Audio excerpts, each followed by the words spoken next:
एक बार गौतम बुद्ध के पास मौलिकपुत्र नाम का एक बहुत ही प्रसिद्ध ब्राह्मण आया।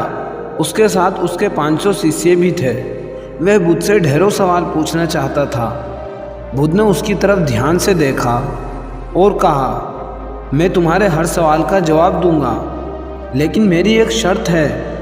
पुत्र ने कहा, शर्त बताइए। बुद्ध बोले, शर्त यह है कि तुम्हें तुम्हारे प्रश्नों का उत्तर जानने के लिए 1 वर्ष तक चुप रहना होगा। जब तुम्हारे अंदर का सुअर बंद हो जाए तब कुछ भी सवाल पूछ लेना, मैं तुम्हारे सवालों का जवाब ज़रूर दूंगा। बुद्ध की यह बात सुनकर वहाँ मौजूद बुद्ध का एक शिष्य, जिसका नाम सरीपुत्र था, ठाका मारकर हंस पड़ा। यह देखकर मौलिकपुत्र को बड़ा आश्चर्य हुआ।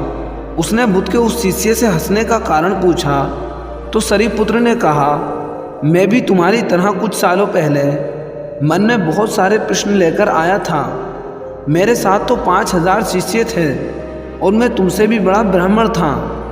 मन में बड़ा घमंड था कि बुद्ध तो मेरे प्रश्नों का उत्तर दे ही नहीं सकते, लेकिन बुद्ध की शर्तों के अनुसार 1 वर्ष तक चुप रहा और अंत में मेरे पास कोई सवाल ही नहीं बचा।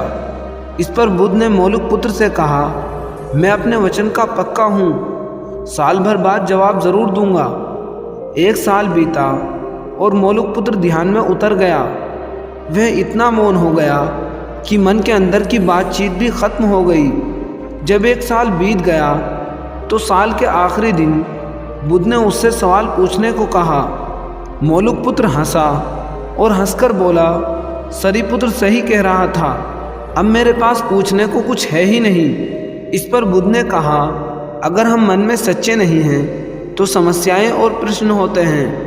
ये सब हमारे झूठ से पैदा होते हैं, जैसे कि हमारे सपने नींद से पैदा होते हैं। मन की अशांत व्यवस्था में प्रश्न होते हैं और मन की शांत व्यवस्था में उत्तर मिल जाते हैं। मन में जब प्रश्न होते हैं तो वह उत्तर ग्रहण नहीं कर पाता।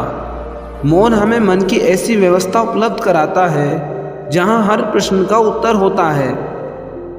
मैं कभी नहीं देखता कि क्या हो चुका है, मैं केवल देखता हूँ कि क्या करना बाकी है।